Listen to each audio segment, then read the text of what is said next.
Еще 2 минуты.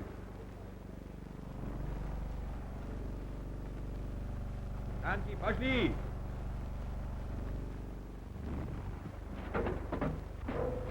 Пошли!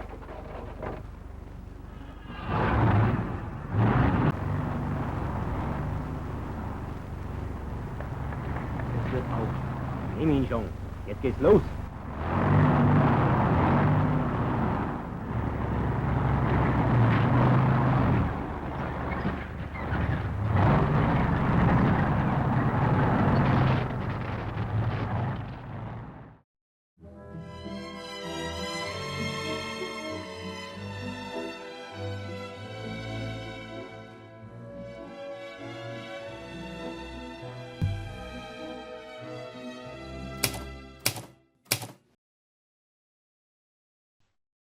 This is part 23 in the series that covers this sensational war diary, written by a platoon leader named Kurt from the motorized SS Division Reich, which in 1942 would become the 2nd SS Panzer Division Das Reich.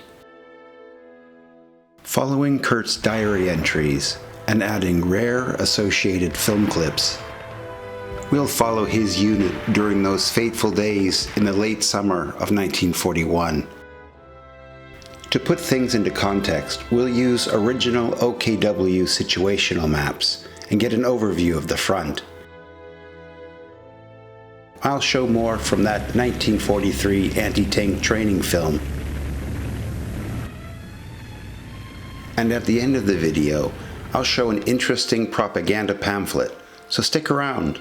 It's worth it.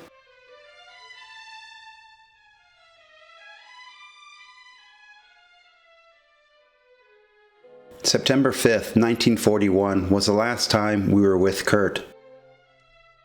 Having finally caught up with the rest of his company, he arrived just in time to take part in an attack, supported by 2 assault guns, which pushed through the enemy lines and crossed the Desna River. The battle for Kiev was on. From the War Diary of the German High Command, or OKW, here is part of the entry for Armee Group Center from September 5th.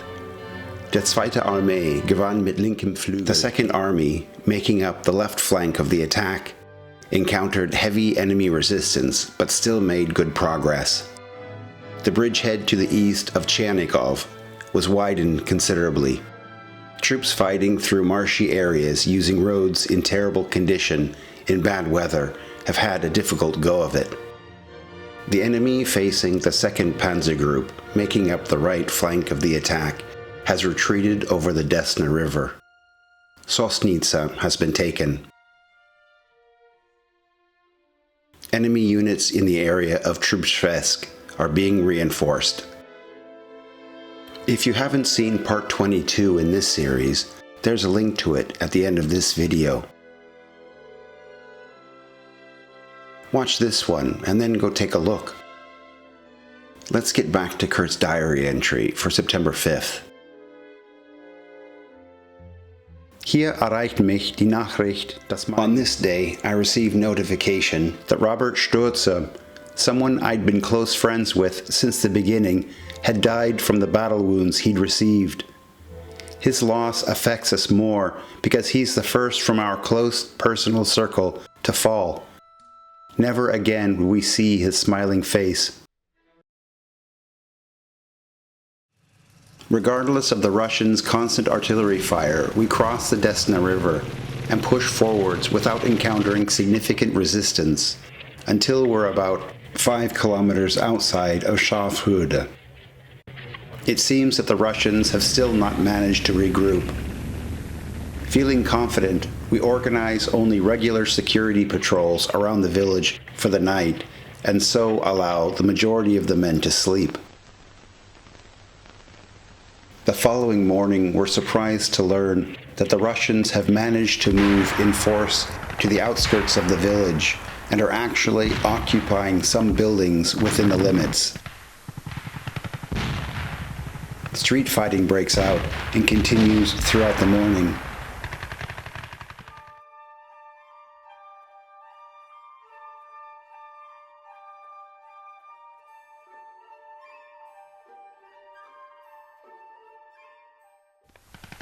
The intense fighting forces us to storm each individual house and kill all of the enemy soldiers. None of them surrender.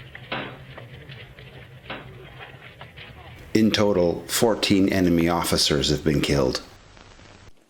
Just after the combat ends, I receive the order to move up with a mortar crew to support the 5th Company at the other end of the village along a forested area that is under considerable pressure. During the night, the Russians have pushed forwards in the woods to come to within 100 meters of the village and have prepared excellent defensive positions.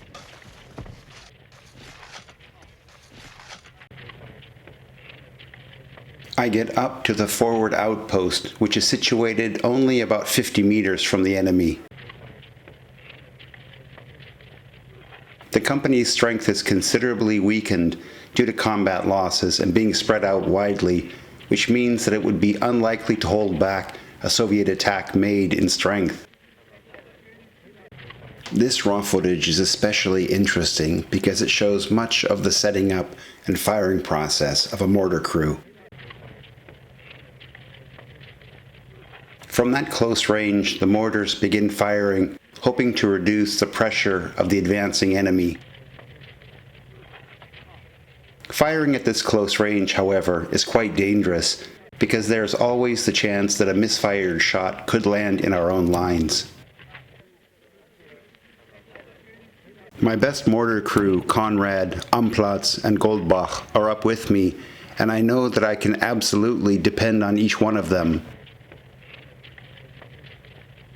After about an hour of blanketing their position with mortar rounds, the enemy pulls back about 600 meters to the other side of the forested area, which gives the 5th Company time to regroup.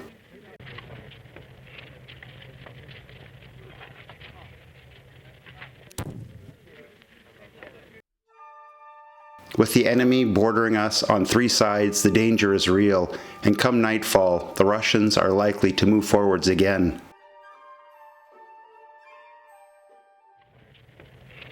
Not long afterwards, we receive an order from the commander to pull back to better prepared positions in front of the village. That night, the temperature drops considerably, and spending it in foxholes without blankets or even warm clothing is terribly uncomfortable.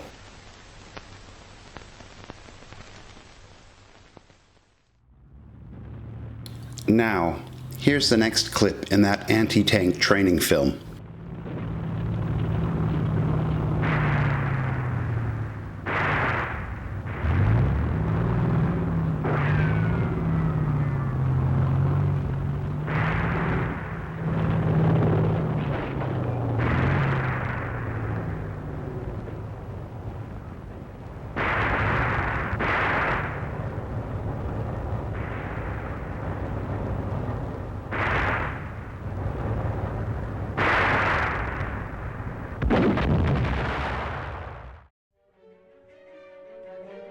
I suggest you go and watch part 22 in the Div REICH series and work your way backwards.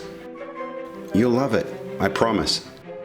If you like material created using primary historical sources like this, please remember to subscribe to the channel. Use the QR code to create a free account and check out the example exclusive footage. Thanks for watching.